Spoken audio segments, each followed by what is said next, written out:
Hello and welcome to episode 480 of the Awesome Comics Podcast, a place for the small press makes one hell of a big noise.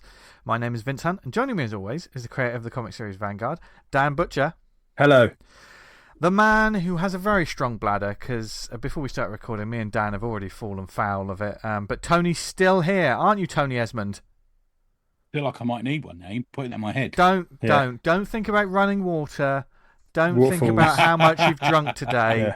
Just Okay, thanks. You'll be fine. You'll be fine. And listeners, we will be keeping an eye on him because this is a video Zoom call, so we'll be able to see how uncomfortable Just taking a slug of a drink there. Gangster. he cares naught for danger. They reckon you should train your bladder, don't they? So you should try and not go to the loo as long as it takes. You know, if you go to the pub, you can have like 4 pints, can't you? Then like every other pint after that. No, once you break the seal, you're fucked. Once the dam is broken, you can't. Yeah. You can't. And we are breaking the dam of awesome guests because we're rejoined by a friend of the show, actually. You'll know him as the artist of titles like Griff Gristle, Hordes of Surrey. He's a friend of the show. He's our own personal PR whenever we see him at a convention. Oh, yeah, I forgot about that. Yeah. He's the creator of the series Spaceboy and the Future King. Welcome back to the show, Rory Donald. Get on, my booties. Yeah, Rory. No, it's good a to whole be back other on. country, Cornish people, isn't it? Yeah. I actually think, we've got Scottish, Welsh, English, Irish and Cornish. That's the way I look at it these days. Yeah. I mean, we've got to start this off. I mean, it's wonderful. I mean, time flies. I can't remember when you were last on, Rory, but I've got it written down here, Vince, actually. Oh. Just in case I was asked. It was episode 260 back in June 2020. You are fucking kidding me. Is it really that long? Yeah. Oh my god. Especially around that time. That was a crazy That was lockdown, time. wasn't it? Yeah. That was lockdown, wasn't it? Lockdown times, yeah. 2020. Yeah. You were at Thought Bubble, weren't you, when we was at Thought Bubble? Yeah. Yeah, that's time we saw you there, didn't we? Yeah. Yeah, we leapt out of the darkness from that pub that time when you and Vince were walking back to meet Tony. Yeah. And then we all laughed and had sex. And now... But what that's we when we can met that say... porn star lady. Yeah. God, yeah, there's a... That's true story. Yeah, that's a fact. That is a true story. Another true story is because we've moved over to like Zoom and recording these. We're not going to describe, we're not going to show things to the camera because you audio listeners won't get it. But what we do get to see is some of the collections that our guests have.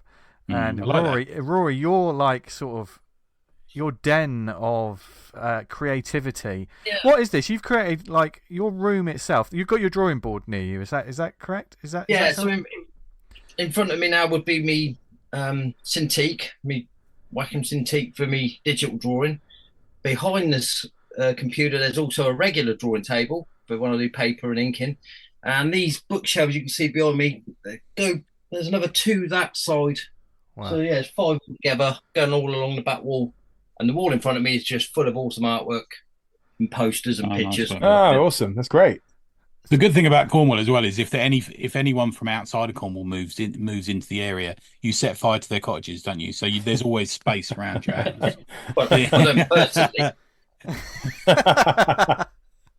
No, I mean you got a proper sort of inspiration and creative den, which I think is it's I'm kind very of lucky. I was going to say, my good lady wife, bless her, has very kindly donated the spare room for me to be able to sort of take over. And bit by bit, I've definitely taken it over. Yeah. Excellent. Yeah, that's the way it's done. I always say it's a bit like, do you know, you maybe don't know, but in Doctor Who, there's a room he goes to when he's feeling ill or been shot or something, called the cloister room, where he can sort of heal, get himself together again. And I often think that the comic room's a bit like the cloister room for me. So when it's all fucking kicking off outside, I'm coming absorb the energy, surrounded by just happiness. There is something to be said about the soothing nature of like a bookcase or a library or anything. These quiet spaces. Bookcase, man. Even if it's just like a bookshop when you're going out, just say doing your shopping or something like that, and everything is just doing your head in. There's people everywhere. The general public, as we all know, who are insert the correct pronunciation here. But then I think, I just need to chill out and get away from this. I go into a bookshop, and it chills me out. Do you know what I mean?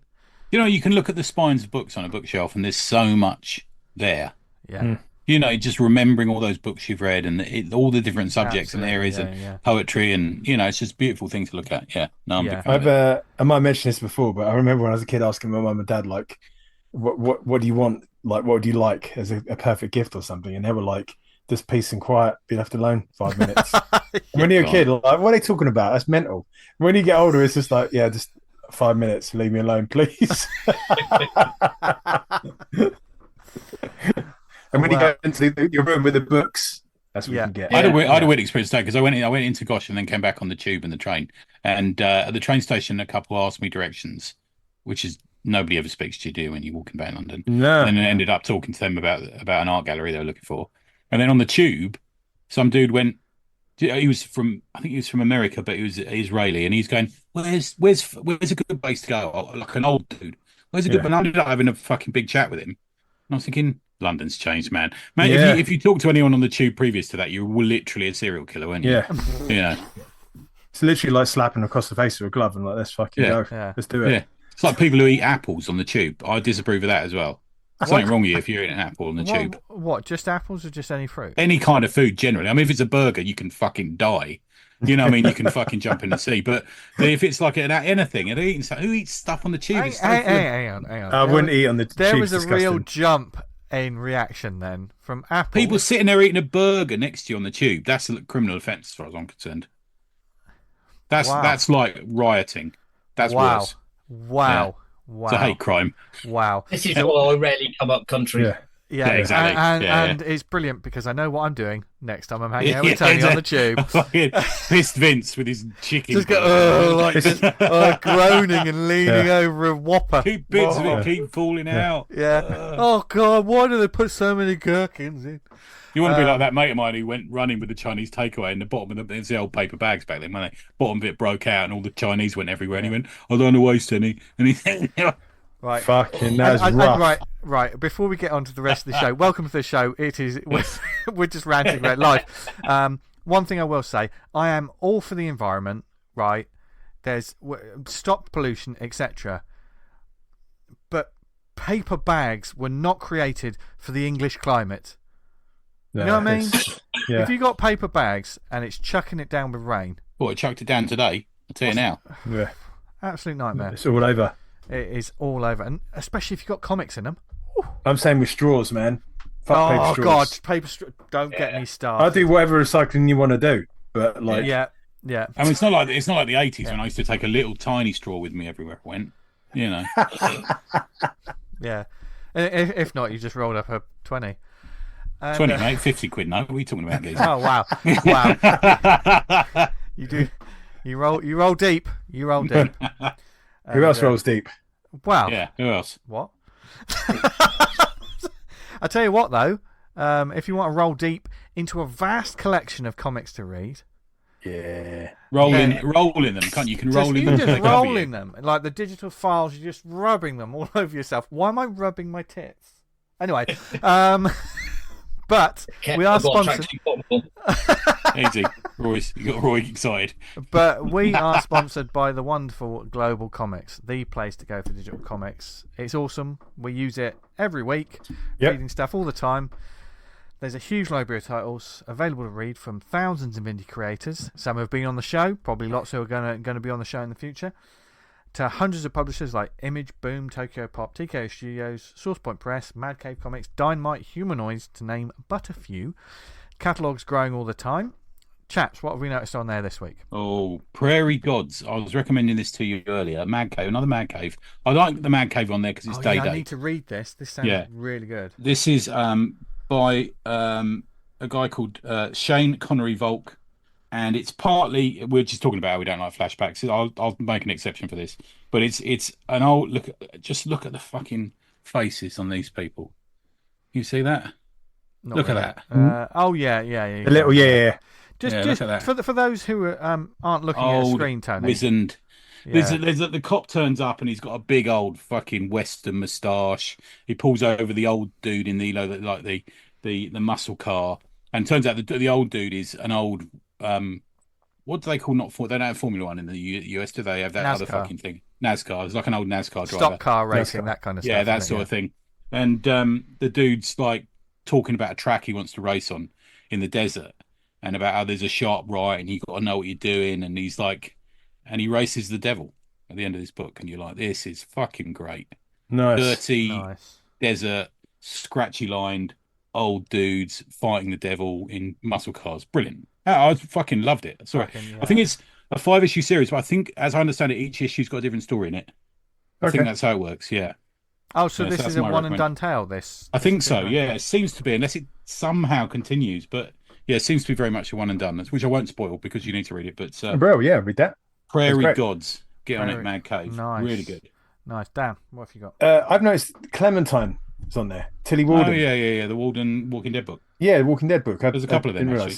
Yeah. So it's a chunky one. It's the whole trade, which is like 260 odd pages. I think it's a big one. It came out as one and done, I think, didn't it? It came out. Right. Okay. Yeah. Maybe I'm reading that wrong. But anyway, it follows. So this is based on the Walking Dead game. Is that right? The Telltale Studio. Clementine was a character from the Telltale games. And the continuing adventures of that character, which is on there. So I'm good. I've added that to my little reading list. I'm going to give that a go. Oh, nice. She's the hotness. Nice. Yeah. Re-releasing her books. We should have got a couple of pages of her art, shouldn't we, back in the day? Yeah, we fucked up big time there. But, like, for instance, as this book's on there, you can follow Tilly's work. And any other creators that you like, you can always follow them, or publishers, etc. You can set reading status filters and release notifications for books you're looking forward to checking out. So they'll always, they'll tell you, you're reading this series, the latest issue has been added, which is great, because sometimes I immediately, especially if it's a day-and-date book, I'm on it immediatally. Yeah, I like that. Yeah. Like the Flash Gordon stuff's day on there, isn't it? Yeah. If you happen to be a creator yourself, you can publish your digital comics for free. Also, not just the single issues, web comics. There's loads of web comics on there as well. Lots of stuff that's free. They offer loads of great tools for indie creators to help with publishing, marketing, and more. So whether you're a reader, creator, or someone who's just new to the hobby, or somehow you came across this show, and this is the first There's a crowdfunding thing on there, isn't there? Yeah. There's stuff tying in. Some people release smaller excerpts. I don't know how I'm not into that. I prefer just reading straight up. And also, have you noticed there's a news thing on it? It's almost like a day calendar for webcomics. So you click on the Monday and the Tuesday. I've not seen that. You've seen that? I think I only saw it today. I've not really figured it out yet. That's good, because webcomics are very much based on the day that their pages come out, aren't they, Dan? So. Yeah. I've not seen that model on Global, so I don't know how that works. Oh, but that's nice. Yeah. But they're always sort of they're listening, they're adapting, they're trying new things. It's a great service, great customer service as well. So if you want to find out more and start a free trial or check out the free comics on there, go to Global Comics. That's comics with an X. You can download the app now on the Apple App Store or Google Play. It's easy to use, and start reading comics like we do, and like you have never before. That sounds dramatic. Do you want to guess how many notifications I've got sitting? Oh, what is Dan's 30. notification? No, he's got 116. 107, close. Oh. Are you going to read 107 comics from those? Yeah. What? Yeah, good man. Good man. No, I've got stuff like so-and-so's added your comic to their thing, and right. I get stuff like that. Nice. Well, have you been writing reviews on them? Have you been saying what you like about it, all this sort of thing on there? I do give a reaction after. Do you use the little emoji reaction thing? Yeah. Thumbs up. And then I usually write a line like, I'm really digging this, or that sort of thing. Yeah. I've used the WTF emoji a couple of times when I've read something and what the fuck was that? Really? Yeah. When I've read stuff on Kindle, obviously Comixology is now with a Kindle, isn't it?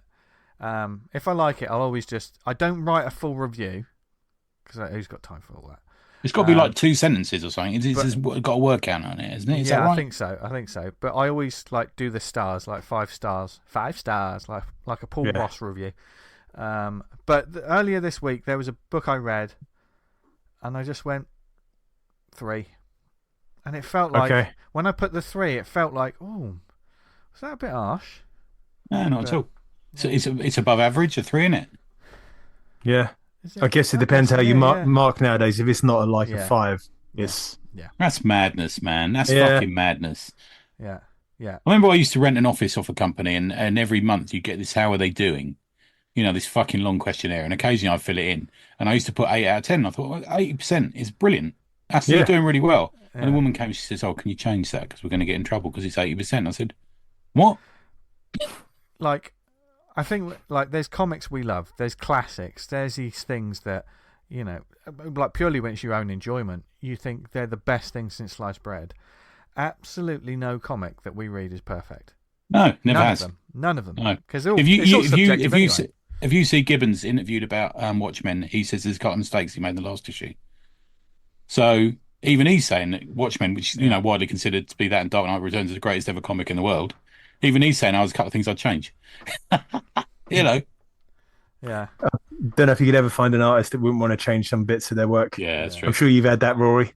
Yeah, guaranteed. Yeah. I think it's something like wrong hand on a doorknob or something like that. I think is one of the things he's saying. He used like a European handle on an American door. No, I think it's the wrong hand goes to the hand. Okay, right. Yeah. He's probably beating himself up for like 20 plus years. Yeah. The wrong bloody. He must be beating himself up. up. Plug socket. Oh.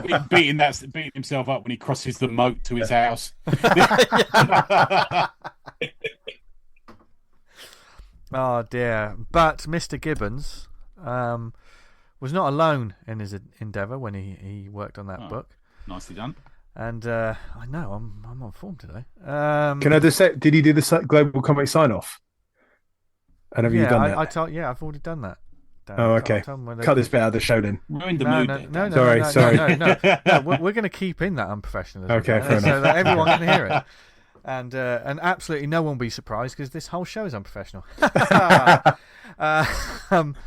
But what is professional is a way of working, whether you're working on your own or perhaps you're working with someone else. Well done. And thank you. Over the past couple of weeks, we've been delving into the realm of being a solo creator. If you're the one-person band doing it all, you know, whether it's been coming up with the idea all the way to kickstarting your book, etc. We only really sort of skirted. There's so much to that topic. There's loads more to it. I mean, there's so much about creating comics anyway. That's why this show's almost at 500 in episodes. And you know, we haven't done that focusing barely on, explored the whole big fucking topic comics. as is. Yeah. So there's always something, and everyone's journey is, of course, different, and everyone's got their own. I mean, Rory himself, you are currently storming it on Kickstarter with your own solo work, and you've also been collaborating. So we're going to get a bit more into collaborating on this week's show, moving from solo to collaboration and vice versa and stuff like that. But in keeping with the transitional episode, though. Yeah, but in keeping with that, obviously Spaceboy has been a project very close to your heart, and it's your first book that you've done all yourself, isn't it? Going from being a collaborator to then being the sole creator, what's that experience been like for you? Terrifying. It's been really interesting for a number of reasons, I suppose. But I've been so used to having scripts sent to me, and then I'll just work from other people's writings, and that's great because it's a lot of fun playing in someone else's head and what they're trying to portray, and you're trying to pull out the imagery and the characters and everything from them, to having them kind of formulated in your own head already, and then starting to write them. And I found the writing side of it, to be fair, on Spaceboy, I found the writing side of it came reasonably, I'm not going to say easily, but it surprised me how quick I got it all down. Right, okay. And it seemed to fit the way I wanted it to. But I've got another solo project that I'm still working on that it's been an absolute wrestle with it. The writing side of it has been...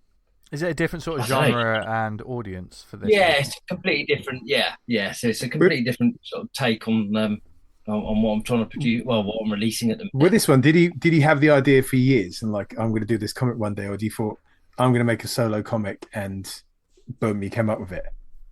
Well, this is the weird thing. This particular comic sort of formulated in my head while I was walking up and down the cliff path out here at Tintagel when I moved here about 20 odd years ago. I was just looking across at where King Arthur was allegedly conceived. I'm not quite sure how they sat and worked that one out, but I was looking across at that, thinking, I could see this little character in my head. I liked the idea of it being like a little nod of the hat to Asterix, Obelix. I also liked the relationship between Calvin and Hobbes. So it'd be nice to try and play with something that had two characters in, that was all ages. So that kind of happened quite rapidly. But yeah, I don't know. I don't know. The writing side of things it's a very different kettle of fish. If you come from the drawing side, Yeah. that's what I've been used to doing is the drawing. I mean, it's a move that a lot of artists do, don't they? You see a lot of artists start as collaborators, then eventually will take on their own projects and become. Yeah. Yeah, I mean, that was it. I mean, I suppose overall, I did want to just start producing my own comics because it's that whole thing of, as you guys have all said, you want to create comics that you want to read. Yeah. And I wanted to sort of come up with my own brand, if you like, my own way of doing it. But all the comic work I had leading up to this, very thankfully as well, have been collaborations, which has been a great little way of peering into the door of how it all worked and how everyone else works around you, and even, I mean, the lettering, I have no idea what I'm doing with the lettering, but I wanted to go at it. And Rob Jones, bless his heart, very kindly offered to do it if I wanted to have it done. Oh, and nice. I said, I'm going to have a go at it just because I want to know what that side of it's like as well. Yeah. Do you miss not having someone to kind of work with and bounce ideas off of? Being that there was the writer, but now do you have anyone to bounce ideas off of in that regard?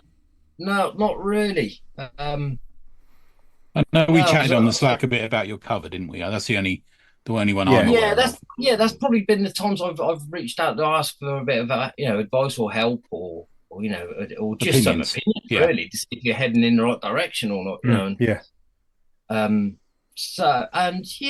occasional. I mean, the it's no longer open now, unfortunately. But Basbo, when it was open down in Truro, the comic shop, I'd occasionally get down there for a signing or something, and all the guys there were great to bounce your ideas off then because they were like-minded, and that was probably the only time I get to hang around with anyone from comics other than when I go to Thought Bubble.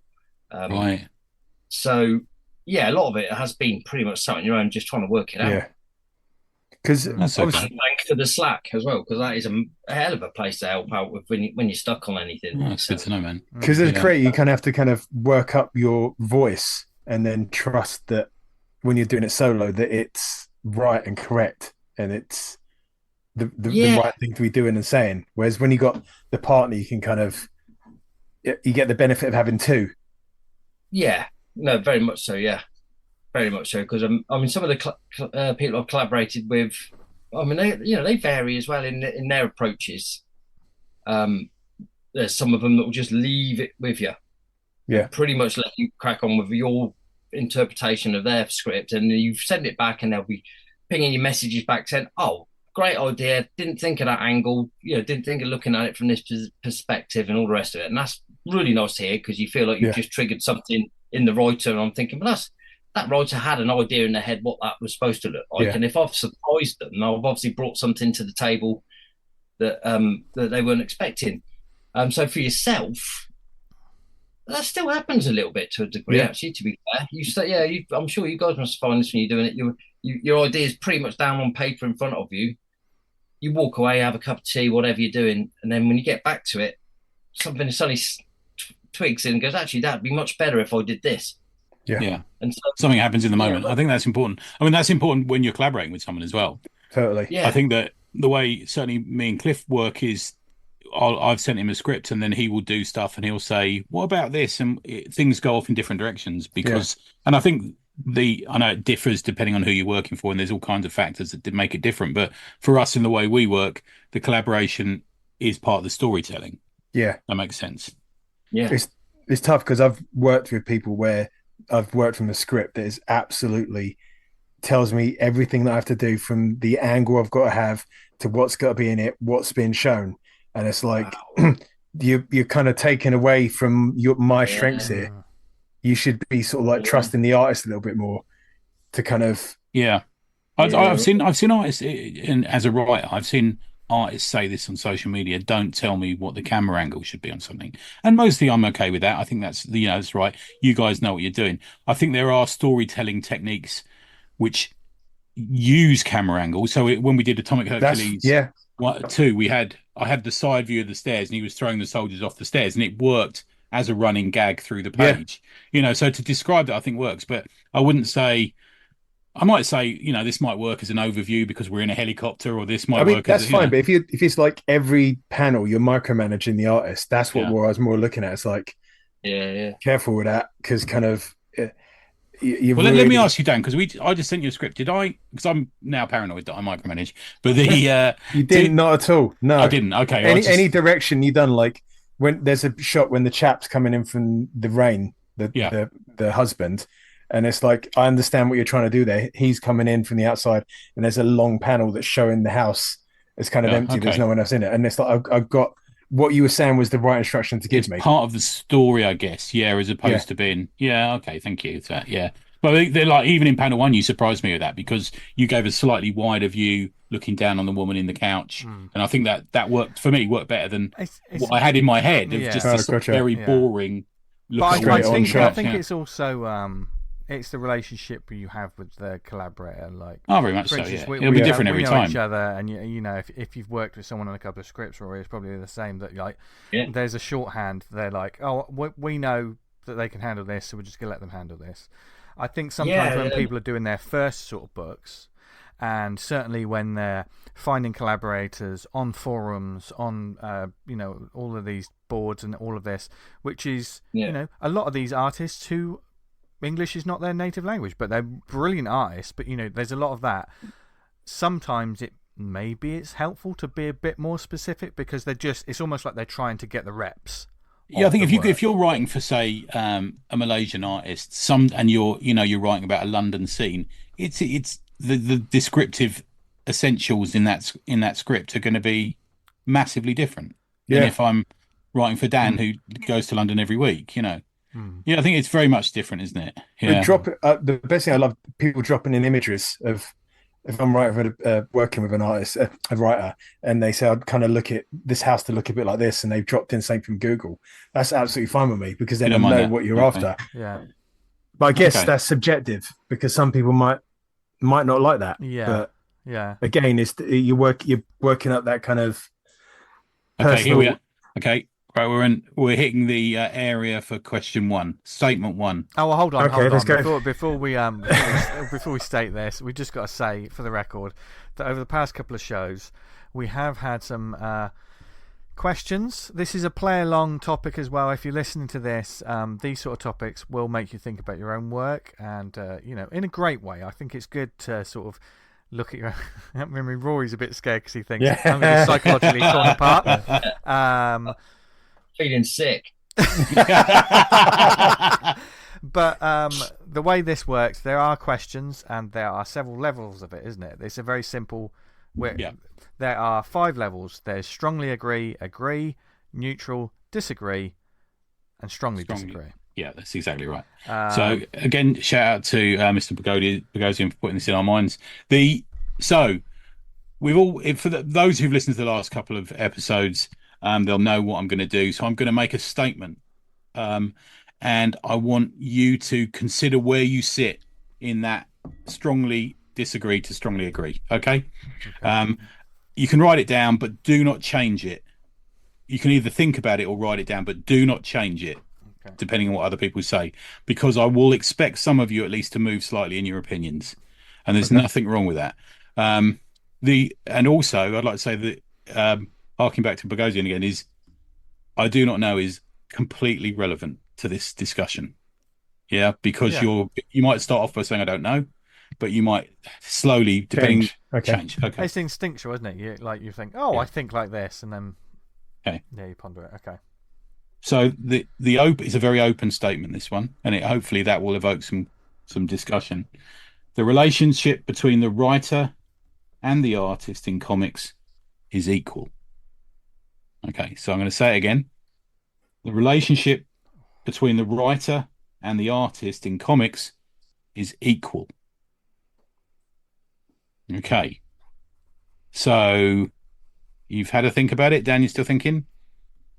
I think I've got it. Okay. Now, I don't want you to elaborate. I just want, when I go around the first time, I'm going to get anything from strongly agree to strongly disagree. Is a neutral like a don't know? Is that what we're... No, a neutral can be very different because it can relate to other things. Yeah, but okay. So you can be neutral because you're neutral in your ideas, but you can be neutral because you think that, let's get to it. So Rory, what is your answer to the relationship between the writer and the artist in comics is equal? When we're saying relationship, are we? No, I'm not going to elaborate on it. Okay. You can read it, and the point of that is you can read into it how you wish. Oh, right. Okay. I would say I agree. Agree, not strongly agree, just agree. Yeah, just agree at the minute. Okay, Vince. Neutral. Neutral. Okay, Dan. I'm really flitting between agree and disagree. Right. Sorry, agree and neutral. So okay. I'd go more agree, and then we'll see. We can work from there. This is really one of the more grey areas questions. Yeah, but that's what I wanted to lead into a conversation because I'm now going to ask you all a bit about your answer. Okay. So Rory, you said agree. Yeah. Now, this is interesting that I'm asking 3 writer artists, but I would put you all as artists first. And that is that an okay assumption to make about you firstly, Rory? Yeah. Okay. Yeah, very much so. Now, you've said you agree that it's equal. Yeah, I would argue, playing devil's advocate, that you do more work than the writer. The storytelling is much more on the shoulders of the artist. Right, yeah, I see what you mean. From the shape of buildings to the faces of characters to the visual. I mean, you can, even when there's writing in a comic, you can get it without reading the writing, can't you? Yeah. Often. Yeah, that's interesting. But I would still say that but for those buildings and those characters not to have existed, they've come from the writer first. Yeah, I get you. And so that's already planted the seed in my head for me to then put it back over the net to them in a drawn fashion, as it were. Okay. So to me, without that initial spark, if you like, of their words and their thoughts and their writings, what do I have to play with? I would have nothing really. So okay. I'd have to say they carry as much weight, really. And as you well know, you're one of our favourite people, Rory. Are you being kind there? Are you being charitable? No, because since doing writing myself now on this, I've realised how much more there is involved in that side of it. Okay. I don't know if writing comes particularly easy to some people, because I'm still exploring it. But I haven't, apart from the Spaceboy one, which seems to fall together quite quickly. I don't find it to be the easiest of things to do anyway. Okay, interesting. Yeah, there's no wrong answers. There's no wrong answers here, man. Yeah. But I will say from your answer there, I would put you more in the strongly agree than the agree. What do you think? Yeah. Yeah. Okay. Yeah, I could roll with that. Roll over. Okay. Dan, since you said agree as well, we'll go to you first before we knock on to Vince. But you said agree, yeah? Yeah. Now, for me, let me just paint a scenario for you then quickly. So you're in your room, you're drawing away. Esmond's just sent you a script that he wrote on the bus. And it took me an hour to write that script for 3 pages. And it's going to take you an hour to draw just 1 panel. Is it therefore equal? No, because the time output doesn't necessarily make something better for me. Okay. Do you know what I mean? Yeah. It's division of labour in a creative endeavour is it's a strange beast, isn't it? It is a strange one. I mentioned earlier in the week on Twitter, like a good comic that has great art but shit writing will get people in but won't keep them. But if it's got great writing and okay art, people will stick around. People won't stick around. Well, I don't think people will stick around. Yeah, I think you're right. I mean, how does that dynamic work with the graphic novel world? Because there's no second issue to be invested in. You bought it on the grounds of the art, I suppose. It could be going forward that you're a bit more sort of hesitant to try that again. A lot of graphic novels like that are probably sold on word of mouth rather than. But just if there is that person who goes in the shop, look, oh, that's lovely looking. I'll buy that. Yeah. And how many times have we regretted that? Mate, I've been fucked like that many times. Yeah. Roy's nodded. maybe we're looking at this a bit later, but when you're an artist and the writer's coming in as like the project lead and they're paying the artist, for me, so you're bringing money into it. You're bringing the factor of money, and you're almost bringing a leader-follower dynamic. Yeah, when it moves into that dynamic. I mean, very rare is it goes the other way, where an artist says, "I'm an artist. I want to hire a writer to kind of." But that's what you did with me. That's what you do with me.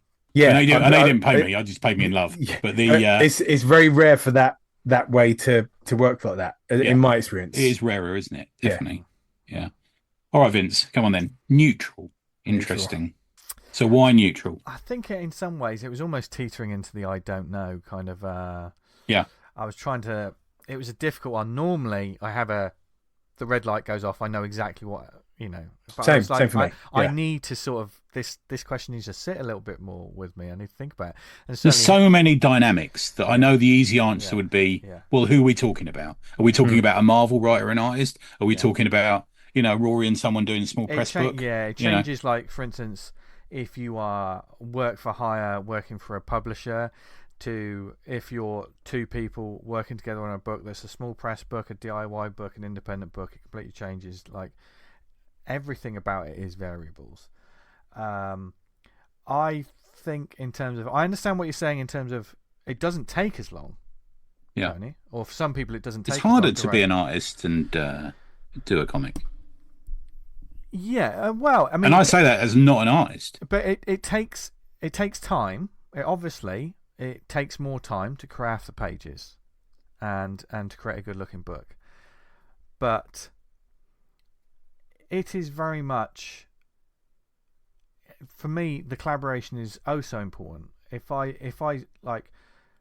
you take a movie, for instance, it's not that different from movies. How many films have we seen that look stunning? You cannot, mechanically, they are stunning. Comfort with them. Yeah. We can't tell you anything about them because the writing, it was just completely forgettable. There's just which definitely applies to comics, massively. Yeah, and that's why, and they're a similar thing, and why we say that there are a couple of books that I was really, really interested in. I remember back in the day. I mean, I loved Crimson. Remember the cliffhanger books? Yeah. Battle Chasers, Crimson. Beautiful art.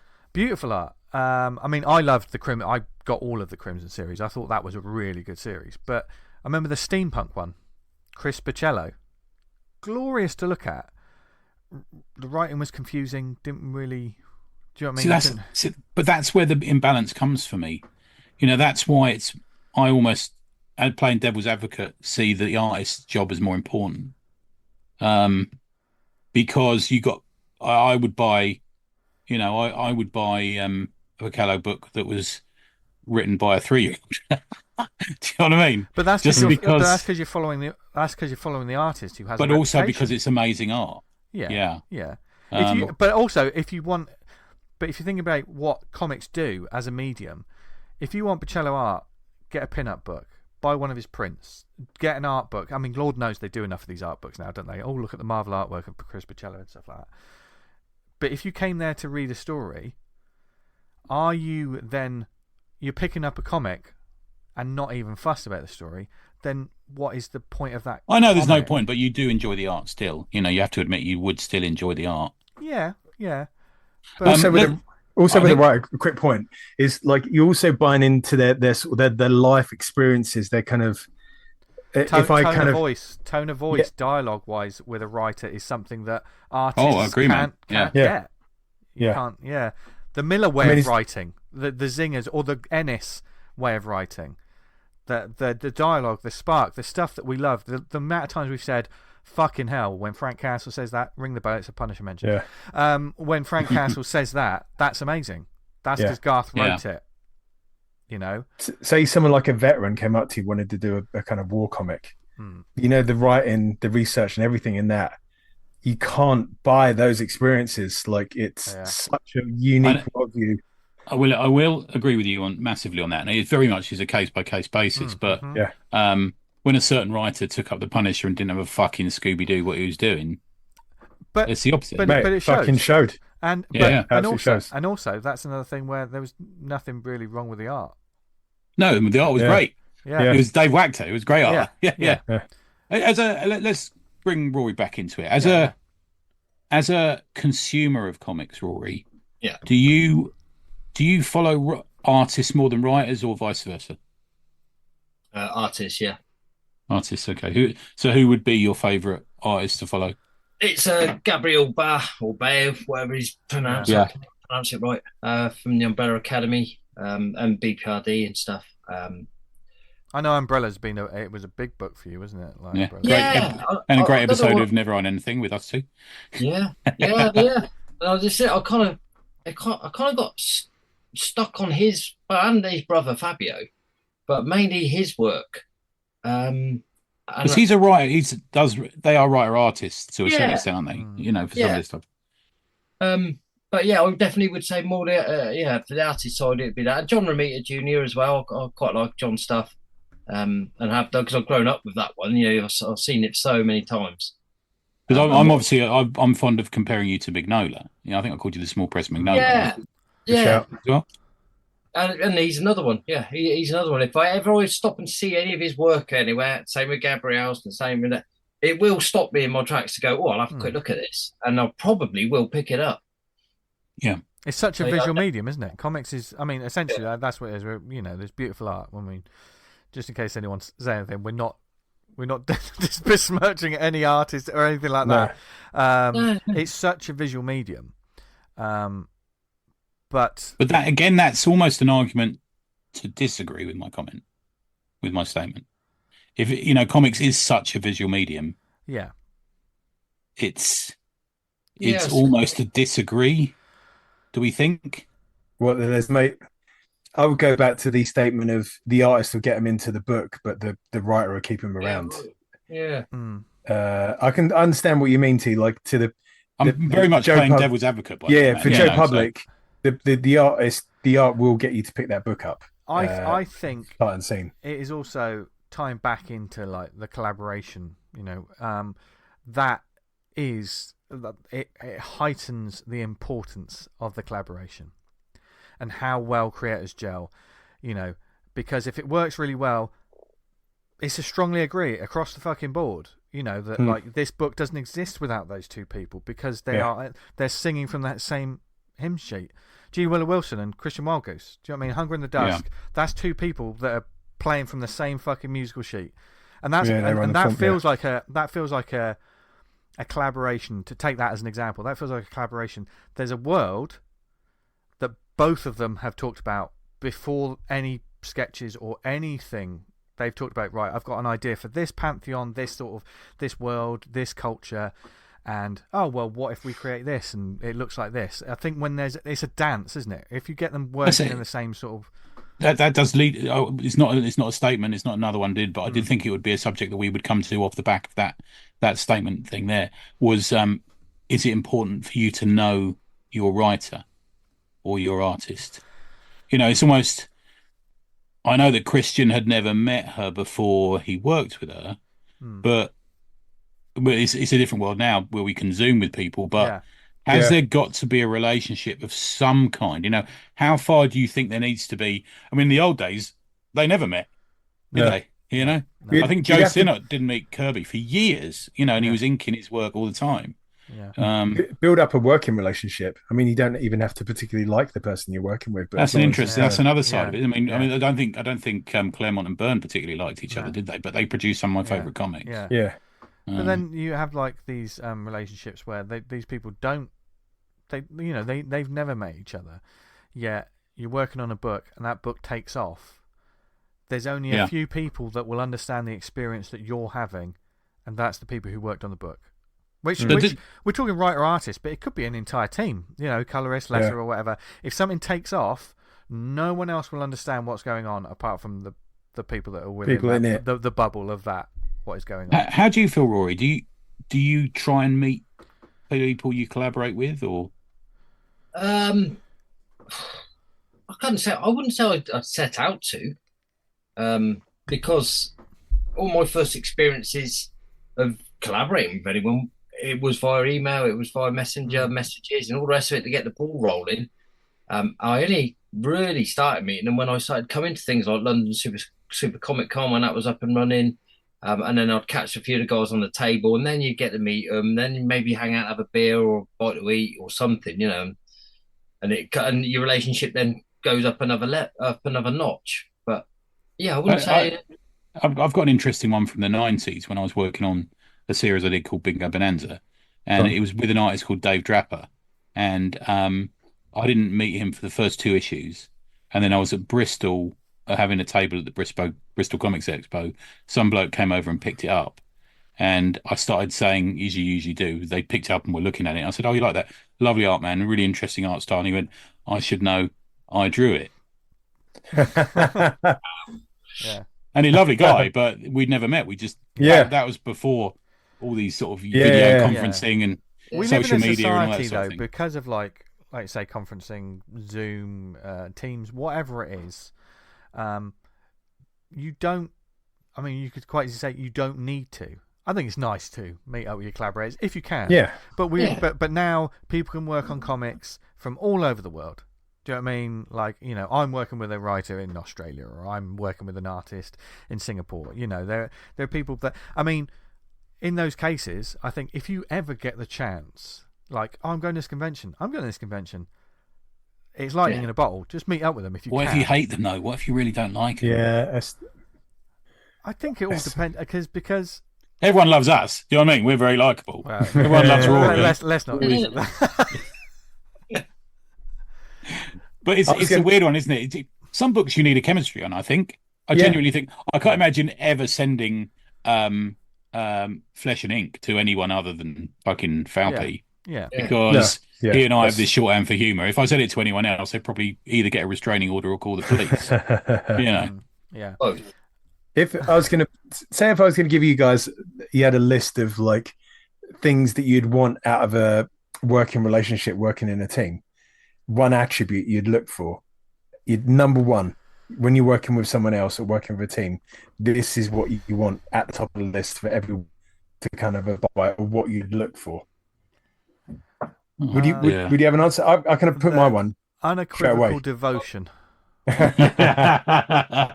For me, it's communication. Yeah. Communication. Followed by sense of humour for me.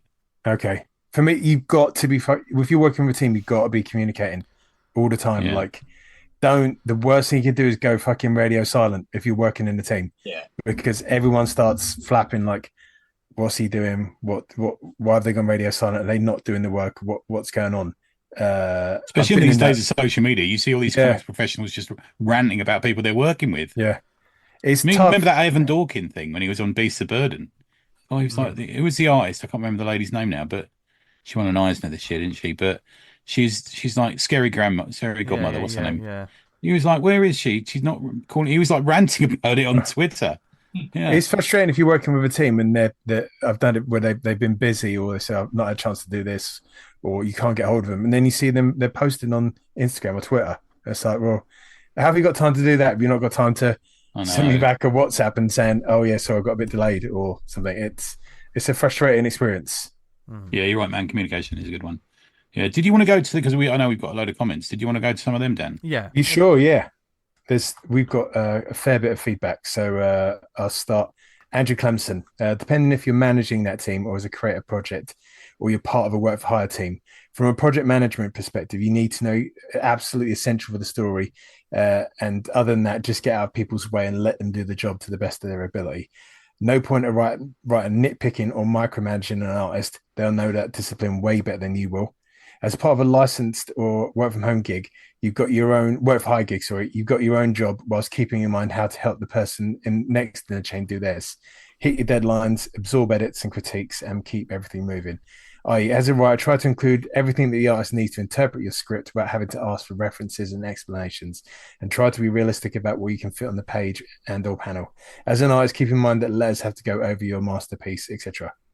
And then he said, big one and potentially simplest, be friendly and be a team player. I think that's good. I like that. Yeah, I think it's an interesting one.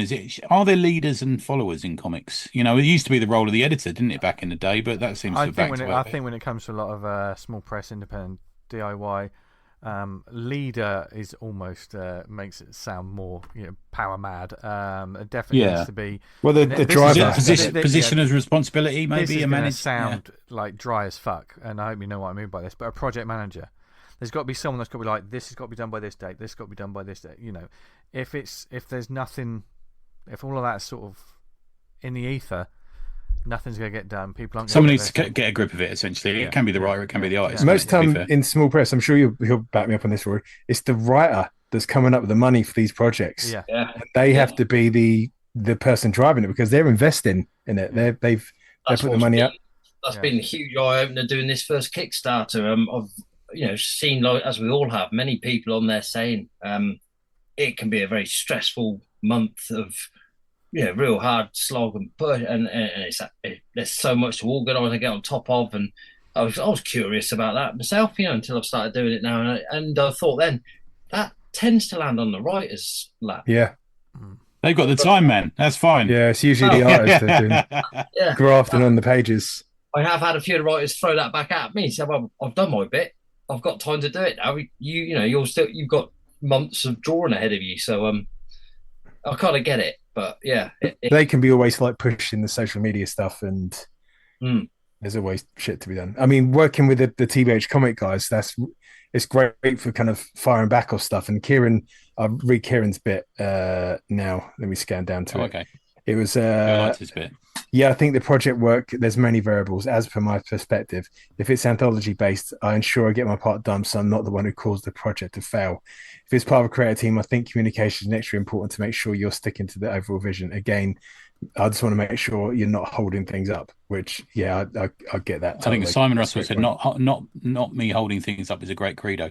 He's realizing it is. But I think with a lot of this, we don't want to make it sound like dramatic and authoritarian, because we're having fun while doing this as well. Yeah. Yeah. Says Rory, just poured another beer there. Yeah. But I'm always like, for me, it's like, if we're going to do this, we're going to do this. I don't want to fuck about. I want to get it done. One area of comics that this point is very interesting that we make. That whole I don't want to be the one that holds anything up, etc., etc. Anthologies. Yeah. Because sometimes it's just a 4-page strip, and editors, the people that are shepherding the cats, like, how many times have you heard nothing from the people that have got to deliver a story, or anything like that, It weighs so heavily on me, V. I mean, we both had this experience how big recently. The project is hugely important, isn't it? It's we had this recently, didn't we? Where you and I hadn't sent Dan a script. For, God, 2 or 3 weeks, and it was like eating me up inside. Yeah. Yeah. In the end, I put no pressure on it. No, I put no pressure on either of them. And in the end, I just photocopied someone else's and put my name on the top and sent it to him. No, but my one was by Bubbles DeVere. But how many words, darling? How many words? But I think that's also like, there's a schedule. There was an established schedule, and Dan didn't. Dad, you should have like fucking kicked their asses in a lot of ways. You were That's something I fail at massively. Is when I do comics, is I don't chase the artist enough. And I think sometimes it suffers a bit from being too jokey and stuff. And I almost feel like I need to say, come on. It's dude. also really difficult. Let's not, if you're really good friends with them. Do you know what I mean? If you're working with people you really like, and, it'll happen when it happens sometimes. It is difficult, isn't it? I guess that's the problem with maybe becoming too friendly. Yeah. And exactly. so friendly. But then in the small press world, we work with our friends, don't we? That's the thing, Yeah. It's a rough one. But I had one recently where the story was actually about someone else, and it was too slow, and I had to call a halt to it. And then I've got another one on the go. It's been going a couple of years, but he does a bit every so often. So I'm like, okay, that's it'll be there when it's there, really. Yeah. Well, I found personally it does really help as well, especially from the artist side, to hit those commitments and to hit those deadlines and to get that ball rolling. Pretty much straight away, because it's almost like you're trying to give the rights, especially if it's someone who's new to work with, a bit of confidence in you that you will produce what you promised, and you are getting the pages out to them, and they're absolutely delighted it's coming in at a steady rate, and so I found that's really helped with most of the collaborations that from the day one. If I've got hit the deadlines and got the work over to them in good time. There's a work it's ethic a thing, reputational. Both parties. It's like, but right. I think that also ties into the sort of work ethic you've got for this sort of stuff, because it is, and we've always said a lot of the time we're doing this stuff in our own time.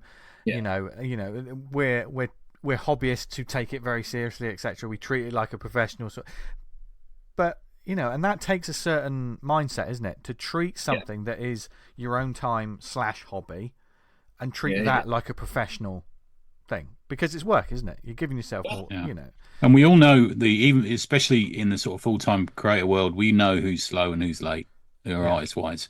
It gets out, doesn't it? I mean, you go and look at the Bisley drama that we had for a few years ago. It does get out. Yeah. We usually ends up like, where's that fucking comic? And so he's not done it, or because I remember you guys mentioning it many years ago. That the community itself of comics is quite a small, compact area, and it doesn't take long for word to get around if you're not producing. People love to gossip, man, don't they? Yeah. So, one thing, Alan Lisker mentioned, another hat I thought I'd never have to wear, project management. I didn't do this well with the Johnny Dollar series, but I'm getting better with the Press Guardian. Set deadlines and let everyone know these deadlines in advance, but anticipate there will be delays. Yeah, it's just something I should do. Massively important. I think there's a good kind of thing if you go into a collaboration with someone or kind of project, is to understand what you want out of it at the start, so there's no kind of fuck ups or people kind of getting their wires crossed. Listen, people go on about contracts, don't they? Contracts mean fuck all. Unless you've got a lawyer doing it, it means fuck all. Yeah. But at least you've got it down on paper. It's there. You can refer to it. You can talk about it. And then I think often that's enough sometimes. It's just like, we want these pages by this date so we can get it to press on X time. Kickstarter's going to launch on this date, so we need it done for this. And I think that's important. And then there's also, it gets murky, especially when you're prepaying people a certain amount and things like that. It's rough. When money comes into it, it gets very, very I'd murky. always say pay people by the page. Personally, where I've done it is where I pay people by page. So like, they send over a rough thumbnail, the rough low res of the page. It's done. You give them the money for it. Like, if you're not so sure about the artist you're working with, paying them up front. We've read all of us have had horror stories where people have taken money and just fucked off of it. Or they just I often think of an artist as he's just in a one bedroom. He's got a kettle on the floor. He's laying on a mattress on the floor, and he said, "I must draw this page so I can eat today." And Tony will send me the money for this page. That's how I like to think of artists. Yeah. If you give them all the money up front, they're like, I've got loads of time. Hang on, Tony. So that person who's living off dry pot noodles on the floor of their bed sit, they're more important than the writer, is that what you're saying? Where are the writers living? Listen, I was playing devil's advocate. I know the writers are the most important. No, I feel like some people need that hunger to keep them going, like the carrot on the stick. Yeah. Make the carrot out of stick. It's a dangerous thing, like, because we all start out and you got to have the passion for it. You got to, if it stops being fun, you stop doing it, don't you? It's that kind of thing, because why are we doing it? Which means that it's even more dangerous is the wrong word, but you know what I mean. Like those people who are here to like get a career out of it, to enjoy, but they want to move on to certain things, to move into publishing with publishers or maybe Big Two Comics or whatever. It's difficult then, isn't it? Because you're going to be dealing with so many different relationships and different ways of working. I mean, it's fascinating. We've got the Slack community. I know we mentioned it.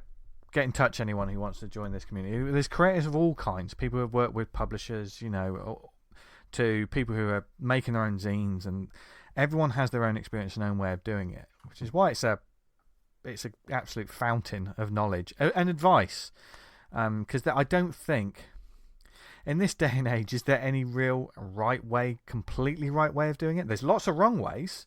I think there's ways to improve it, I think, as well. Yeah. We've just, a couple there that I'll probably adopt in the next one. I think the model's massively changed. The old days of having to mail in your pages to Marvel, and via FedEx. Now you press a button and you can almost have someone drawing on a page with the writer and the editor watching them do it at the same time. You could do that, really, if you wanted to. Technology is moving on so quickly.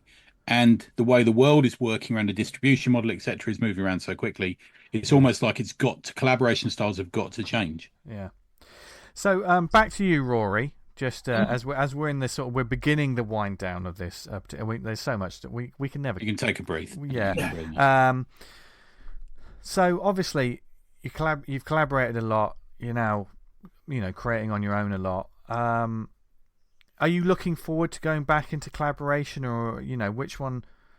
They seem to, the way they're coming at. I've got three scripts that have kind of lined up after this Kickstarter finishes, from other collaborators who I've worked with before. I don't mind me saying I've got one with Rob Jones and for Griff Gristle. There's a little thing coming out for that. I'm sure Rob will go into it another time. There's Simon Burks at Blue Fox Comics. He just contacted me recently about doing a sequel to one of the jobs I've done with him years ago, Housebound. Nice. Don't think I read that one. I've not seen that one. Oh, right. Okay. I'll track that one down. Yeah. And that's just landed on my desk. And there's one coming up further down the line than that from Matt Hardy and Rob as well. That's involved in their War of the Worlds area. It's a spin-off, I think. Oh, okay. Okay. But that's they've only literally just asked about that. But the reason I bring those up is because I was looking at, because I'm now launching my own. I've got issue 2 of Spaceboy is already in the barrel, ready to fire as well. So I wanted to see how number 1 went. Then I'll launch 2. I wanted to see how long the actual campaign, what it takes to get through it, how long you can work around it, basically.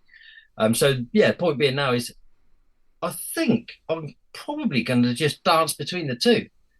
Yeah. So I'll be doing collaborations if I'm lucky enough to receive them, because you always feel very kind of honoured, really. People still want to. I agree. Yeah.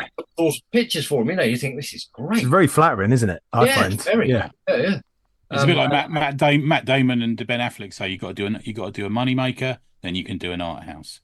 Right. Yeah. Yeah. Yeah.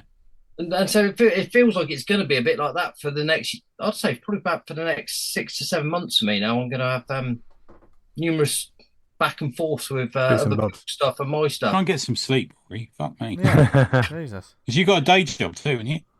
Yeah, but it's only part time. I keep serious work part time, so it don't piss me off too much.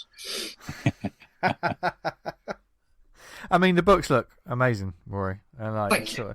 I mean, seeing like your development, like over the past bunch of years, has just been awesome. Yeah. Anyway, so it's been really. I mean, I personally it's been a joy seeing you sort of jump into the solo creation and and to do something that's like so different. The all ages. Going from a Griff. It's definitely a change up of style. Yeah. Definitely. Yeah, I just wanted to play with it, see if it works, see if it's something I could fall into. I did read or hear one of the artists said it's very dangerous to keep changing and chopping your style. You need to be focusing and honing in on the one.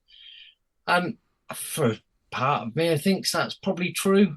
But I wasn't going to find out. A very corporate viewpoint. I mean, Forky was talking to me about that recently, saying he'd had some advice, and I was saying, well, yeah, but you got these two like really fun, distinctive styles. Why? Yeah, it's a bit corporate for me, that, I think, sometimes. Yeah, I like the idea of exploring it, see what comes next, and I mean, from the artist's point of view as well, you want to test yourself, you want to see what can come out that you wasn't even expecting yourself, I think sometimes it's good to kind of, I say, explore those avenues, because that positively affects your main style, if you know what I mean. You can't.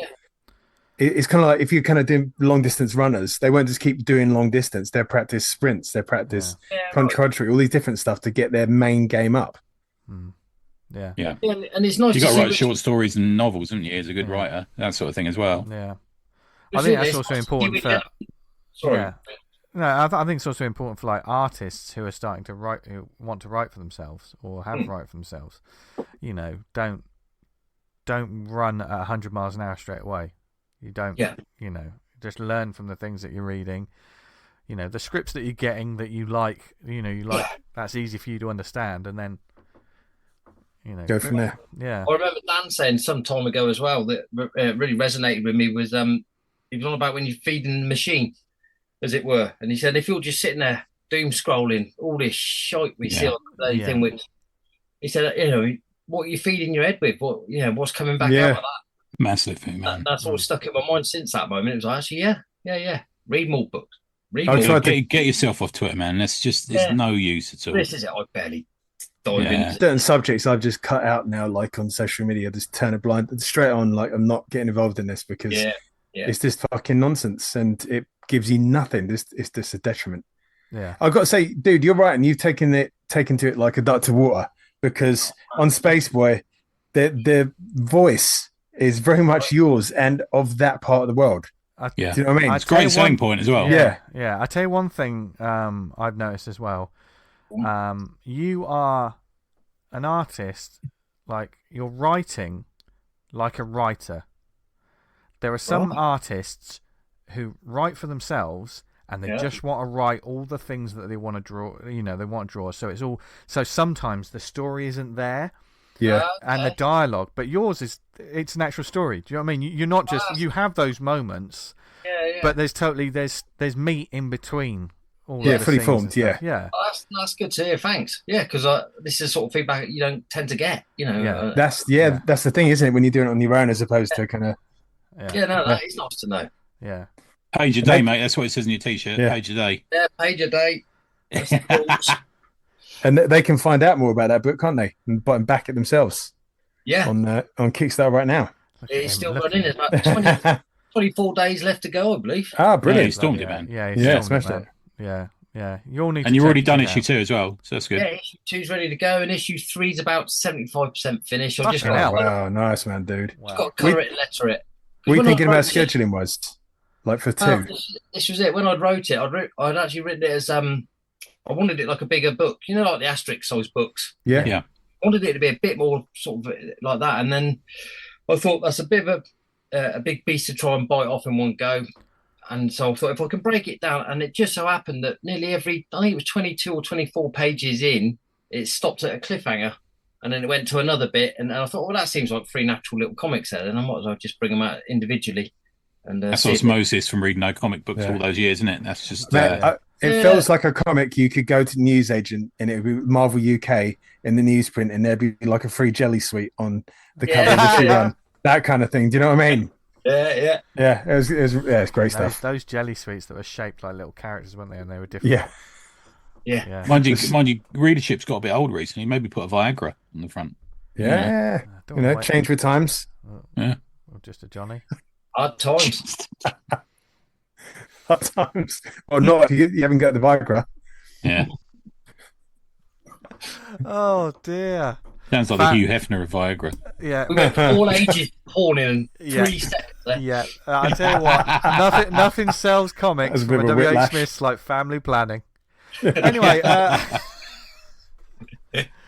but like, I mean, this has been insightful anyway.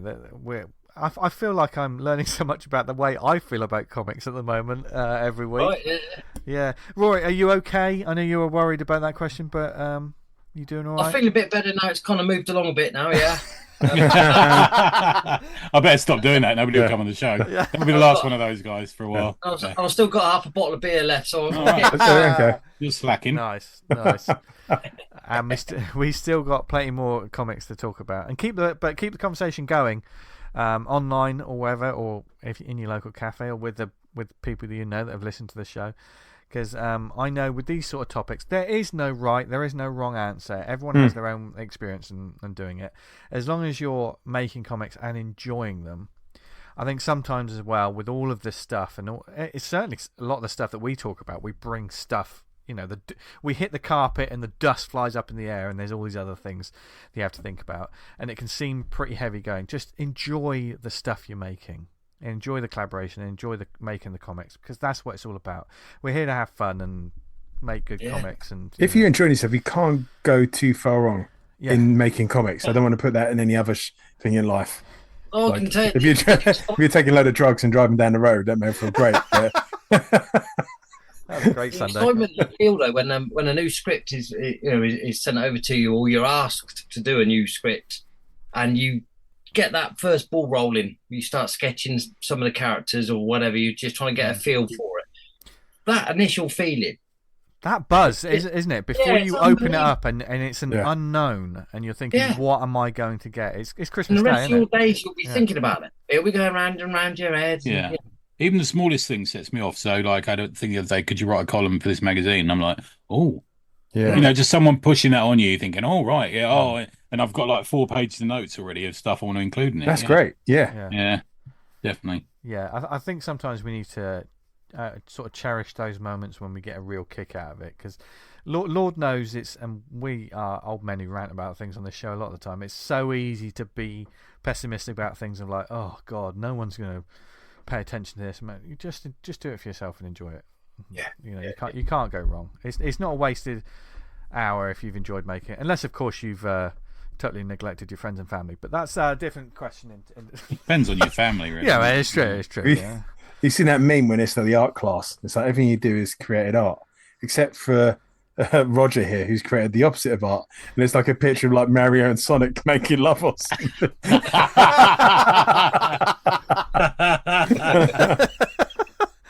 Oh dear! From that sort of sexiness to the rest of the show, and shout outs. Do we have any shout outs? Yes, we've got we've got the mother of all shout outs. So much so he had to take a drink. He had to take. I know, yeah. He had to drink some of his scotch before he started. Starfleet Command mug, black coffee. Sorry, there you go. Nice. Make it so. Okay, so live 500th episode is all booked. Yeah. So yes, Saturday, the date for your diaries. This is nailed on now. Saturday, the 25th of January, from 12 noon at the Marquis of Cornwallis pub. That sounds very Cornwall. It's not. In the West End of London, and we're in the upstairs function room. It's in Marchmont Street. So anyone who knows where Russell Square or the Comic Mart is, literally just around the corner from that, very near to that. We'll be announcing lots of different. Obviously, we're going to record episode 500 live on the day on the Saturday. We'll be announcing times and plans and different things for the show over the next few months as we lock some stuff down. We're going to do some fun stuff and hopefully see a lot of you people there. Well, merch, and we're also talking about doing a raffle. So everyone was very generous at the 200th raffle, but we're going to probably do that again. The Don has Rich has very kindly volunteered to help run that. So watch out for that as well. We'll probably be putting out a little appeal for stuff for the raffle. Get excited! I've got Dick Fart Island Book 1 going into that raffle, so you could be the lucky winner. I thought it was Dick Fart then. That's what I thought he said. Yeah. Dick Fart. Yeah. Okay. Dick Fart Island. It's like I watched that movie and the director of photography was Dick Bush this week. That made your weekend. That did. Yeah, best ever. Yeah. So the nearest tubes to it are Russell Square, Euston, and King's Cross. It's like literally spitting distance from Forbidden Planet, Tottenham Court Road, all that sort of thing, and everyone is welcome.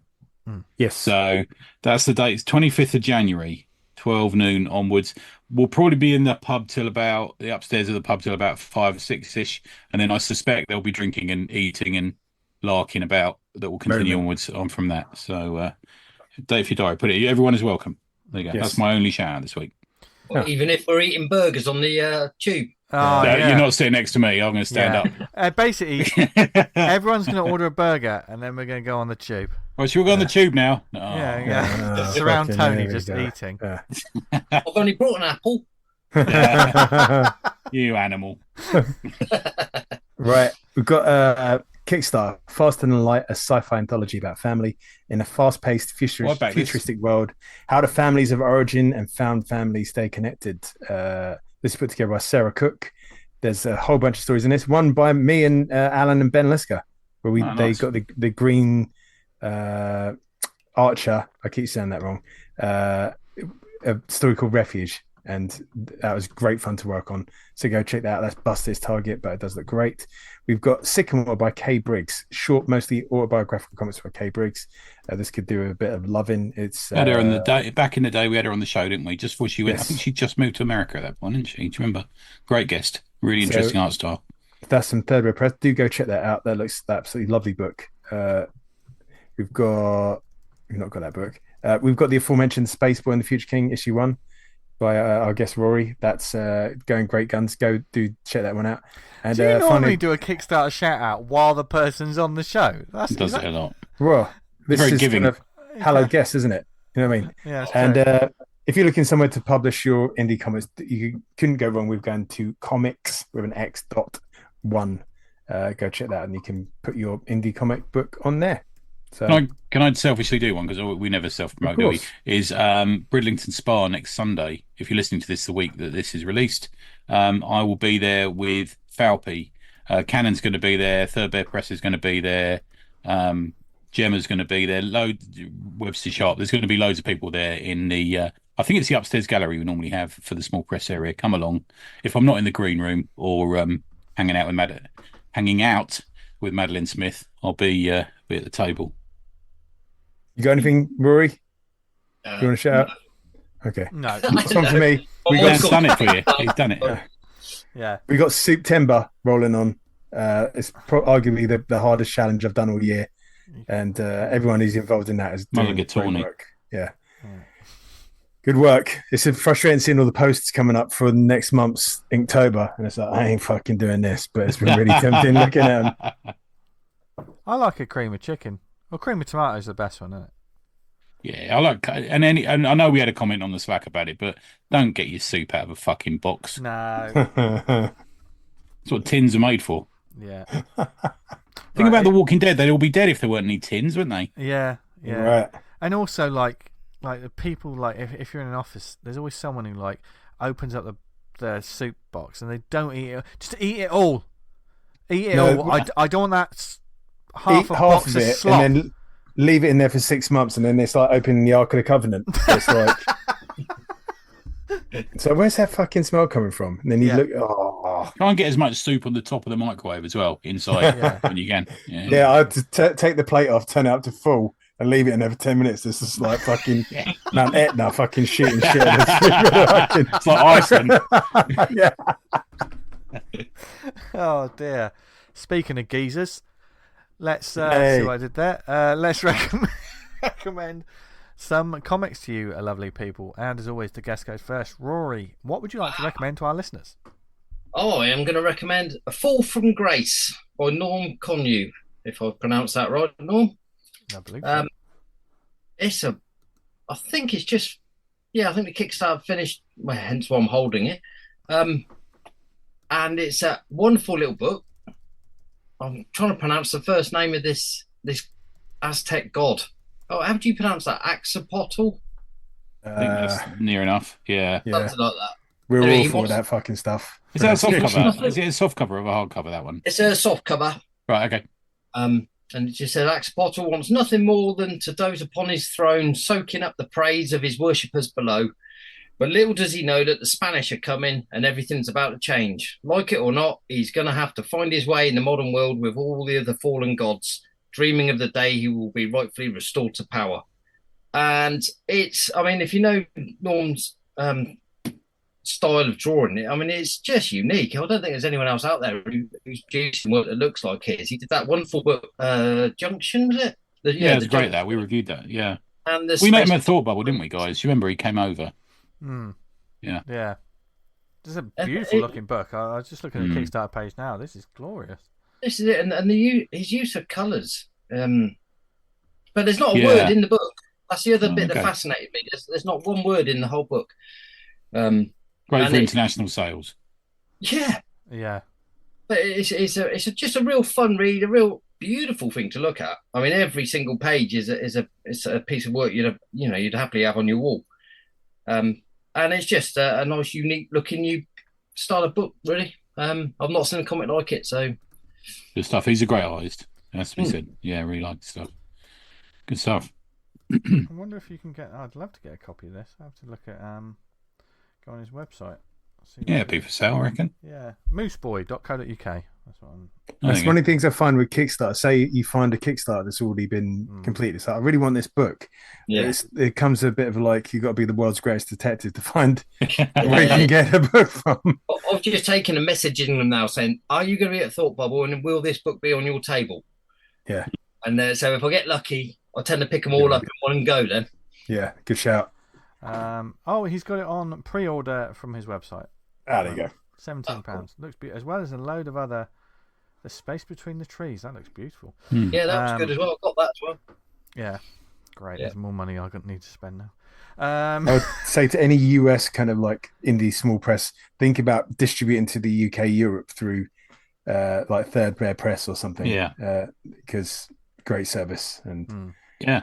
And we want to buy your books. That's purely self-motivated because I want to buy your books. Yeah.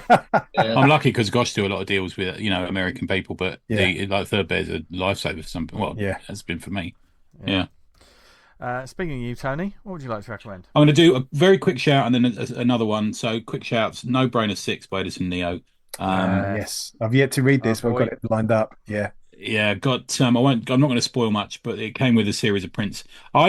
I'm on his Patreon, so I'm not sure what came as part of the Kickstarter and what came as part of the Patreon. To be fair, but absolutely brilliant. I love his stuff. Why people are not following this dude, I don't know, because we're kind of privy a little bit to what's going on behind the scenes, but he's 5 minutes from being look at his Instagram, the Godzilla. Yeah, and you'd be like, this is fucking gold. He's really going somewhere here. I gave someone the Grimlock print from that pack, and they were fucking made up. Yeah, great stuff, man. There's 3 stories in it. Is Thumgard, which is a regular, Grandpa Cassius, another regular, and they came out of the fridge. All great. Grandpa Cassius is just genius. It's kind of Edison's version of Curb Your Enthusiasm in a way, kind of a little bit like that for me. I would literally give my internal organs to see him do a treasury-sized book about kaiju. Man, it would be so good. The dude was always a great artist, but it's just leaps and bounds. So, and we talked a bit about the sort of Daniel Warren Johnson element to his style as well that he's incorporated in it. Lovely stuff. Yeah, so we're going to get No Brainer 6. My other one is neocomicart.com. The homepage is a whole load of art that will just make you weep. As always, Edison, we know you're listening. We love you. Yeah, I've got a few originals. It's like another one. We were talking about Tilly Walden. We should have jumped on that, but jump on the Edison Neo OA. Got to tell you, because it's going to inflate in price. My other one, I've got one for the end, but the Valiants for kindly sent through to us by the Valiant crew. I get so excited when these arrive. I keep telling you that, and I say, "Oh no, they've got more arrived." So they sent through 2. This is the one I was going to mention, written by Ryan Cady, artist by I'll Murder These Al. Barrionavo and Andre Pons, color Banshu Studio, letters Ezekiel Inverno, and editor is Lisa Hawkins. Lisa, I think, edits them all. She also gets a plotting story credit in this one as well. This feels like the biggie before we get Resurgence. There are a few comics that come after this before Resurgence, but this is the team book. So the Valiants is the team book. Big team, Legion size, Legion superhero size team. They're being gathered together by the military organization known as GATE at the orbital platform called Bob. I won't overcomplicate this review. Everything is going to shit on Earth. Sinkholes appearing. Monsters are coming out. Kaiju are coming out the holes. Bloodshot and the Eternal Warrior are fighting the creatures and whatever's coming. And then the traitor reveals themselves.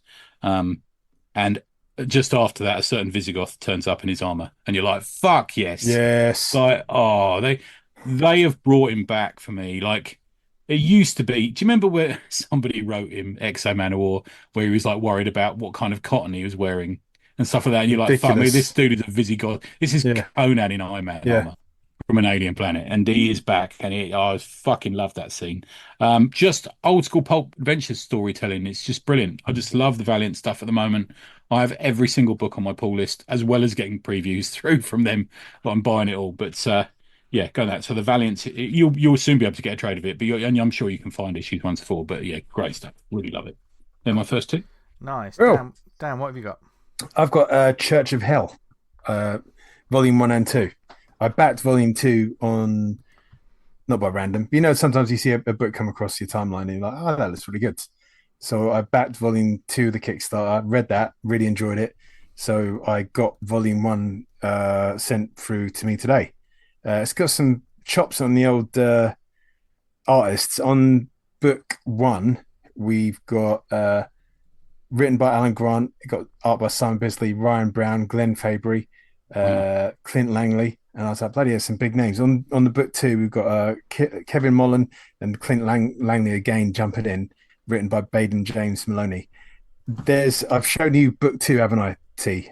Yeah, I loved it, man. It took me back to like the old school days of Crisis and stuff like that. It's just gorgeous art, man. God, yeah, the artist is something else. The stories, I really enjoyed the story. It's dark. It really goes to kind of dark places.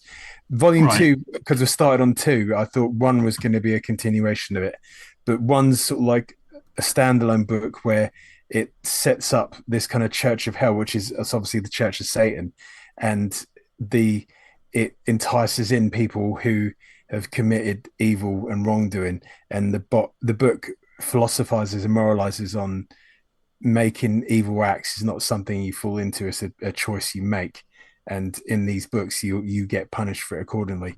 And the first book essentially deals with the setup of this church and the main priest who kind of acts as the conduit from all these sinners towards Satanism and hell. And in the second book, it's more of a kind of focus on a police character who's starts to get more embroiled in what the church. The first book focuses on the church and what it's doing, and the second one, you're more of an outsider where you're with this police officer who's had a bit of a troubled past with his wife, and he starts finding about the church himself and working with forces that are opposed to it, which are more heavenly and angelic. I can't show you too much of the art, but if you, because we were on a podcast, but if you Google it, Christ Almighty, it's absolutely great. It's so good. I don't know if I can put it up to a webcam so you guys can get a bit of an eyeball on it. Usually you can't. You can't really look at it, but the kind of this set in the UK and the detailing on some of this work, it's great. It's next level. I don't know why more people don't know about it, but if you're going to go in on these books, you can get them both physically and digitally through Berserker Comics. If you Google that, it will pop up. There's some of the subject matter is quite dark. There's especially the first book. The second book has its moments, but there's moments in the first book which are heavy. It starts off with a boyfriend who's errant on his girlfriend. He comes home one morning after a night out with adultery, and gets into a set to with his girlfriend, not realizing her brother stayed over the night, pushes him out, pushes him back, and he falls out the window, and then his life kind of spirals down from there, and that gets fucking dark quite quickly. We've all been there, man. If you like that kind of dark kind of stuff, this wouldn't go amiss at like the Satanists fair. This kind of book, it would fucking do numbers there. Go check it out. It's a great read. I really enjoyed it. Nice. From dark subject matter to another one that's on Global Comics, has actually sort of got a little bit of a warning on it for the content, purely because it's dealing with it's just dark, monstrous subject matter. Although reading it, it's no different to like things like Something Is Killing the Children. This is a one-shot called You Have 10 Years. This, as the synopsis is, as sunlight becomes more dangerous, humans are forced to live in nocturnal life alongside the horrific creatures of the night. To appease the most powerful of these monsters, the Face Stealer, a village sacrifices a young girl to it. Big mistake. So the subject matter it's interesting that they've chosen to put a warning on this. There's nothing graphic. You don't see children being torn apart. There's nothing like that. But because that is the subject matter, that once every 10 years, this village is sacrificing one of their kids to these monsters, so that then they can have 10 years of supposed peace. And there's one main character whose sister was the one that was taken, and we follow his journey as he goes out and he's fighting monsters and stuff. This is, I thoroughly enjoyed this. It's a black and white comic. It's by Nigerian creators, which is what makes it what makes it slightly different from anything. Because you read that synopsis, and you think, it's going to be a fantasy style story. There is a really refreshing sort of a cultural element to this, because that it was from a different sort of culture, different angle, and everything that I really enjoyed. The artwork It's black and white, very photorealistic, probably some reference, but works well. It does it on the right side of that, I think, because it is pen and ink and a lot of shadows. The creators, and I'm going to murder these names, apologies for this, Mahmoud Ogbaweli, Merwa Ayadeli did the story. The second of which, that writer is writing a new Storm series for Marvel. All right. So, which made me think, oh, be nice. Someone who's writing an African character who has knowledge of African characters. He's in the Avengers now. Yeah. Who isn't? I am. Yeah. Samuel Awunze is cover art and art from pages 1 to 18, and Dotun Akande is letters, design, and art on the last page. Part of me thinks that they picked up art duties on the last page, maybe because of scheduling, or maybe as this comic sort of went, it's that kind of... when you read it, the last page did kind of jump out at me of being like, oh, it's a different art style. And it's quite unusual that it's just because it's one page as well. It's not like halfway through it changes. This is just a great one and done, dark fantasy story. There's a lot of world building that's done really well in it. The characters are great. You really follow this main character's sort of plight. He's got vengeance. His sister was taken, and he's just been pissed about it for the next 10 years. He's trained himself up to be a badass, and there's lots of other. They deal the politics of it right. Now, by politics, I mean when these tribes are like, well, no, we have to do this every 10 years. We have to sacrifice a girl because then we'll all be okay. And it's dealing. Whereas one character's like, this isn't okay. We can't do this. So there's the moral ambiguity. It was just a really, really well crafted little tale, I think. And it feels very small press DIY in a good way. If you know what I mean, it feels like this sort of book can only be done by independent creators who obviously got some talent, are being signed up to other things. The artists are working on other stuff as well. So if you see, and this is like, it just kind of came out of nowhere, right? And it's I don't know how much promo there is about this. It could get lost somewhere. But if you see you have 10 years anywhere on your digital travels or anything like that, then check it out, because I think you'll be. It's a nice little roller coaster. It's not that long as well. Okay. It's not a massive graphic novel. This is only 30 odd pages. So, and also the monsters are pretty monsterific. There's they take animals, you see these like a mandrill or a baboon, and they've got these massive goat horns. There's a nice sort of.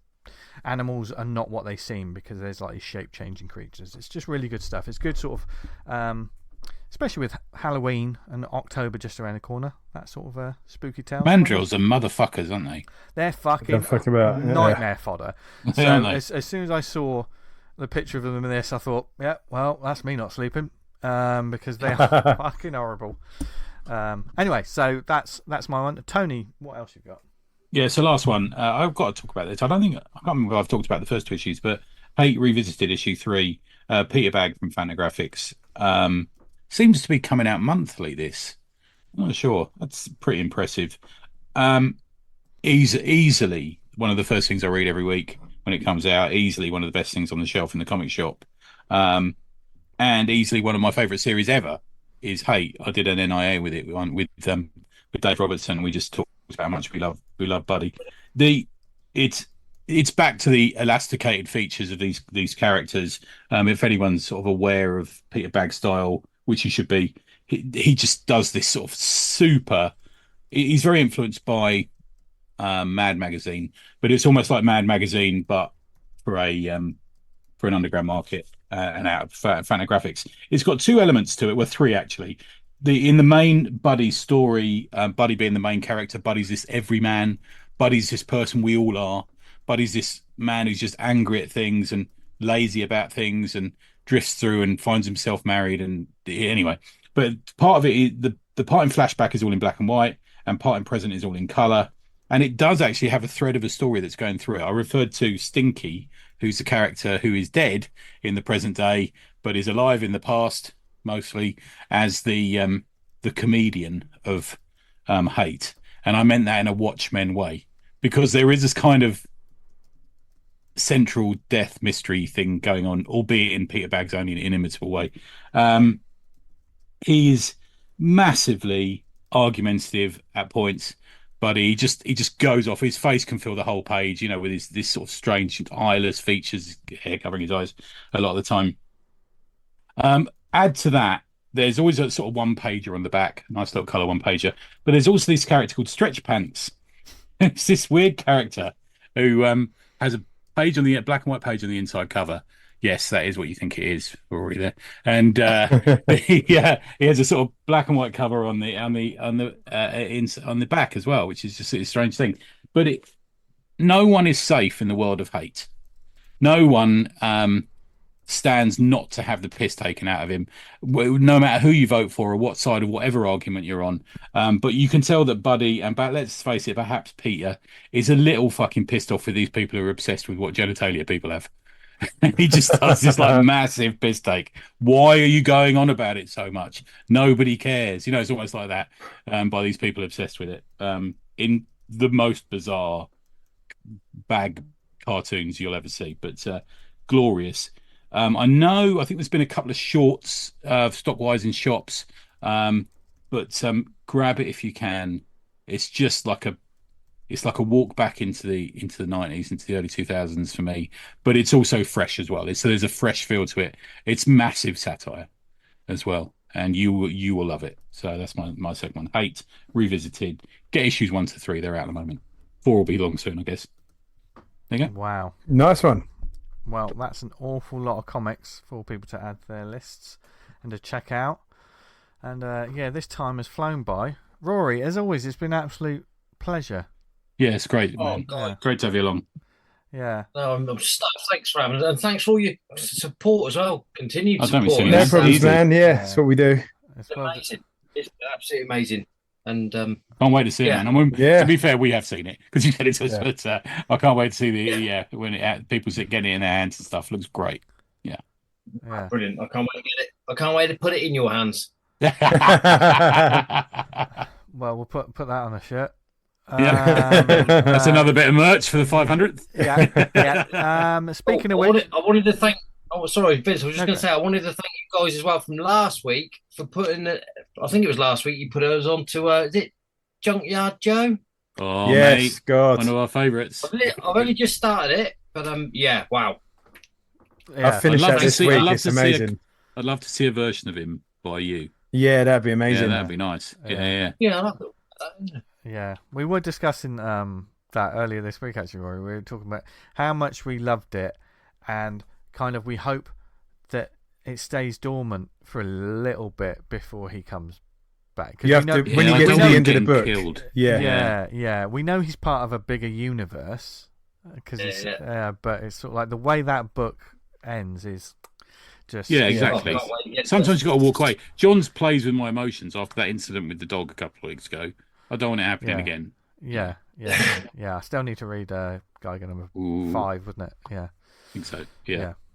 So, and more people. I mean, we're going to talk about that at the end of the year. We're definitely going to talk about that. Publisher of the year is going to be Ghost Machine, I imagine. They're an imprint, Dan, so they're not a publisher. Okay. He's rolling his eyes like a petulant child on that. Mind you, we've yet to see Resurgence. I'm waiting on that. Yeah, true. Yeah, that's the one in competition for me. It's all to play for. Yeah, the end of year show is certainly going to be interesting, but we've got plenty more shows to come to before then, including hopefully what will be a spooktacular October. Maybe some returning guests, a lot of horror chat. We'll talk about probably collaboration and writing horror comics and all kinds leading up to the Halloween special, the yearly Halloween special, and then more as we go into like the end of the year all the way up to episode 500. We'll be making more announcements probably next week about like potential merch and stuff you can get as well. We're going to be we're getting the ball rolling on that. That's ticking away. So there's going to be shilling hard. We're going to be shamelessly shilling ourselves. We'll be selling ourselves. Like those ACP hip flasks. Yeah, be lovely. Yeah. It's the bong I'm looking forward to. Do you think we could do? It's shaped like a cock and balls. Oh, we've got to do an ACP vibrator. We've got to do one. Well, there's No. a lot of options open No. to us. Maybe we could do our No. own casts. Mine looks like a thumb drive. Anyway, Stick it in. I'm joking. It's slice of 2x4. Anyway, right. Long and thin may go in, short and thick does a trick. It's the end of the fucking show. See, this happens all the time, Rory. All the time. Yes, but stay tuned. But in between getting excited about more announcements about what's coming up on this show, where can people find us online, etc.? Tony? Neverhindanything.com. Nice. Dan? Can we find me on Twitter at Vanguard Comic, and you can be Vanguard at VanguardComic.com. Did you see his face? He said, really, you were in the, you were trying to find a place, and Dan, take a breath, take a moment. Ready? You okay? Okay, go. Oh, good. Yes, you can find me on Twitter at Vanguard Comic, and you can be Vanguard at VanguardComic.com. Well-oiled machine. It's a bit like when Dr. Evil goes £1 million, isn't it? It reminds me a bit of that. You can find me on social media at Just the Diablo. Rory, where can they find you? At Rory Draws 4. That's the number 4. On all kinds of the socials, but yeah. And especially on Kickstarter, because that's got a few weeks to run yet. So go back to that. Especially on Kickstarter, isn't it? Yeah. So you want to say the title again for the listeners, Roy? Spaceboy and the Future King, number 1. His first intrepid adventure. Good stuff, man. Nice. Check it out. If you want to get in touch with us, because I've had so much fun, I fucking completely forgot to do this bit. If you want to get in touch with us about what we've got coming up, or perhaps you want us to talk about stuff on future shows, if you've got any events or anything, several different ways you can get in touch with us. You can email us awesomecomicspod@gmail.com. Follow us on social media at the Awesome Pod on X and at Awesome Comics Pod on Instagram. Thank you for everyone who's been interacting with us on the Instagram, by the way, recently. It's been really good. We've had an uptake and just had some fun posting. There's a nice dude from Germany says he loves hearing about comics, but he doesn't always find them. But he managed to order one from last week. Fantastic. From a comic shop in Berlin. Nice. Awesome. Yeah, that's great. As long as you're finding those comics, that's all we care about. And let us know about the comics that we should be reading as well. And thank you for listening to us, whether it's on the website, awesomecomics.podbean.com. If you listen to us on Apple Podcasts, subscribe, leave a nice review. It helps get the word out about the show and everything we talk about on a weekly basis. Much like on Spotify, you can leave 5-star reviews. Don't leave anything less, because we're really... Why bother? Fucking, I mean, all the podcasts say it, don't they? But they're not going, leave us a 3-star review. Just don't fucking bother. Yeah. 5 or nothing. 5.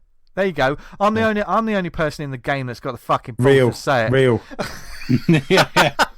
But please, that'd be really appreciated. And, help the word out of the show. And if you listen to us on any other networks like Amazon, Stitcher, Podnose, Podknife, what other networks are we on, Tony?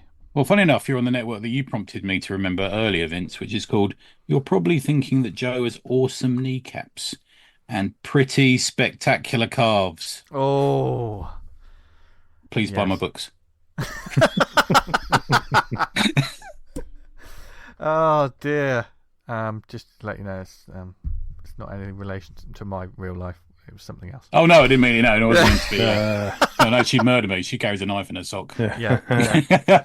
But thank you for listening, everyone, from here in Awesome Pod Towers. While we're all very jealous of Rory's creativity bunker. You know where you're going. No, I won't say what it really is, you degenerate. But it's been a sexy old time. So from Dan, Tony, Rory and myself, have a brilliant week. Keep reading loads of comics, keep making comics that we want to read and everyone wants to read, because your comics are amazing. And from all of us here, have a brilliant week. And what else should they do, guys? Stay awesome. Stay awesome. Stay awesome. We fucked that right up. That's good. I it was just... Blame it on the Cornish broadband. It's in and out.